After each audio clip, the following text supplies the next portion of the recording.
we've had a very, very sharp sell-off in gold, which of course has got all the gold bugs, throwing their hands up in the air and thinking, oh, it's the end of the world, or, what's going on? Or I should be invested in US Treasuries, not gold, and all the rest of it. Yeah, fine. But, they don't actually realize that this is a 1-2 knockout, sort of boxing match, if you like. And I have no doubt at all that we will see gold rally extremely sharply from current levels.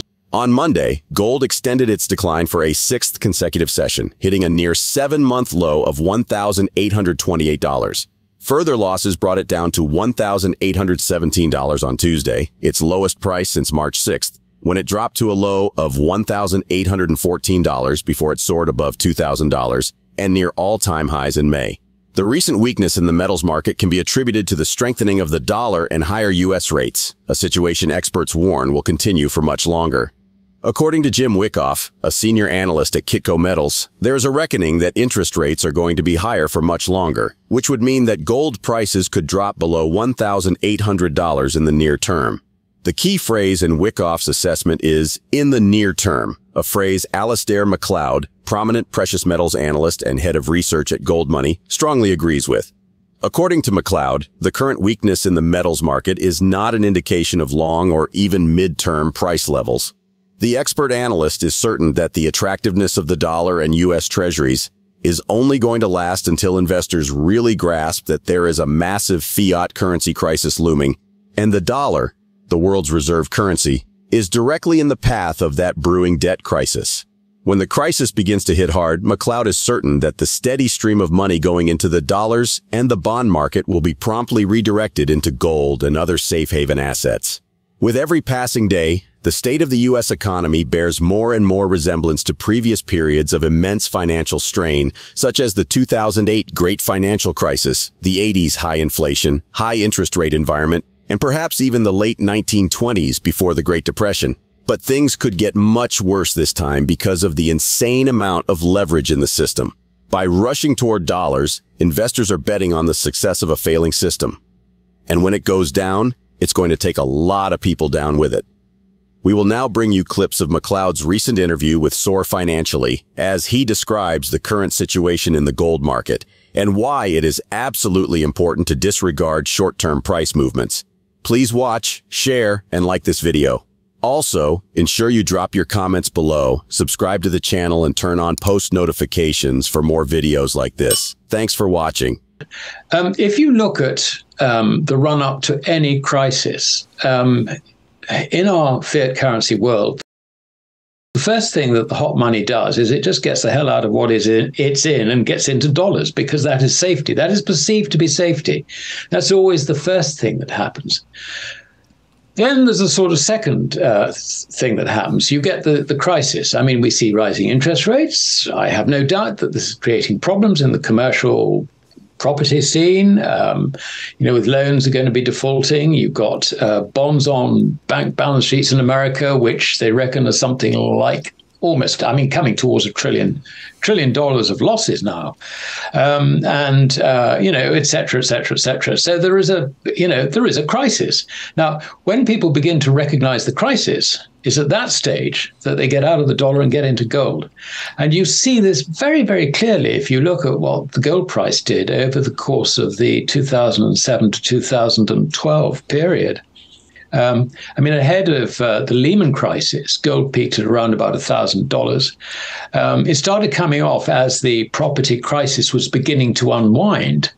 And then when Lehman finally fell, its first reaction was to fall a bit further. And I think it got down to something like $680, something like that.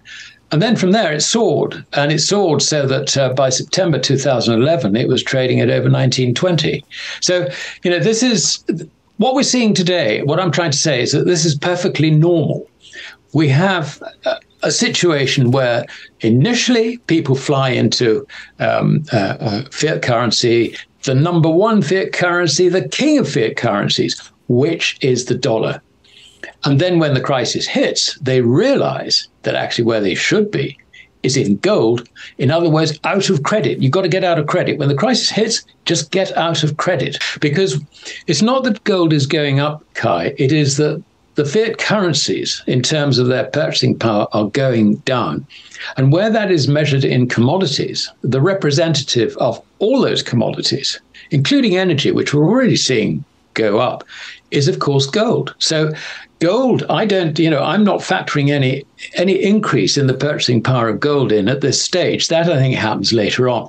But for the moment, what we have is loss of purchasing power of fiat currencies. That is going to accelerate. And when people begin to realize that that is what is happening, then they're going to get out. And in the case of the dollar, I mean, we're looking at the end of a fiat currency era. And that has been going now for 52 years, since 1971, when it was pure fiat. I mean, it was sort of quasi-fiat before that by very, very limited convertibility, only accessible to central banks and people like the IMF and so on and so forth.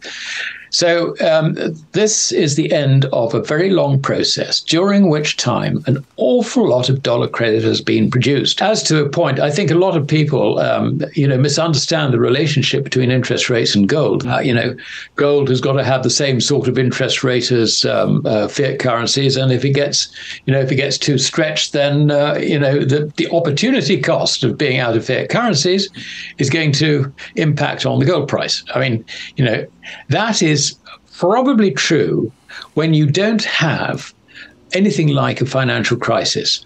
But when you've got a deteriorating situation, then it's very, very different. And I would point out that in the 1970s, we went into that era with the Fed funds rate at around about, I think it was 6.25%, round about that, and the price of gold at $35. We came out of it with the Fed funds rate at 19.5% and the price of gold hitting $850. So the idea that higher interest rates are bad for the dollar, no, forget it.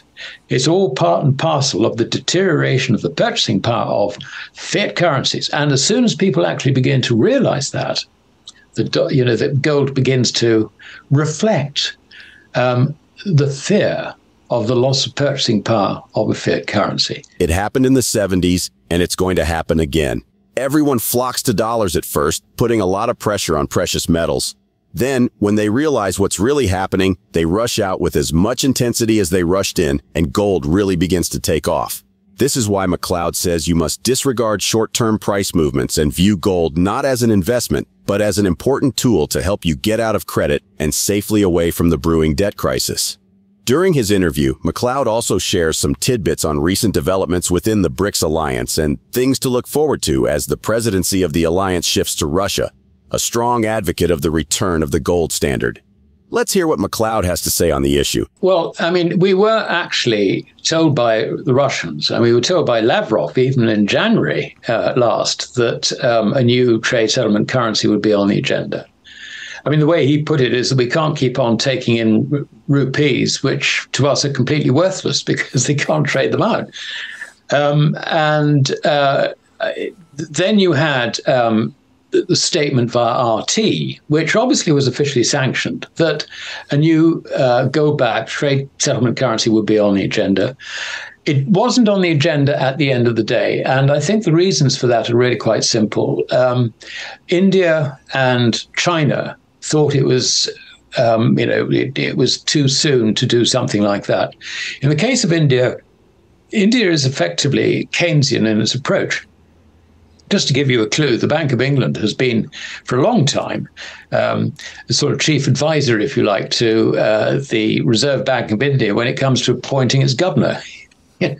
These are Bank of England appointees. So you can see that, the mess we make of things is being, to some extent, being replicated in India. So India was certainly not ready for this and, is not attuned to the sound money argument. They're more attuned to the sort of Keynesian stimulation, and they need to have the room to be able to do that, and so on and so forth. And of course, the result is that the currency is, paper rubbish. China has a different approach to the Russians. The Russians, as far as they're concerned, they're fighting a war in the Ukraine. They need to stabilize their currency. They just want to get on with it and do it. And that was their plan B. I mean, as far as they were concerned, the new BRICS currency was a plan A, and that would then be followed by them introducing a gold standard for the ruble.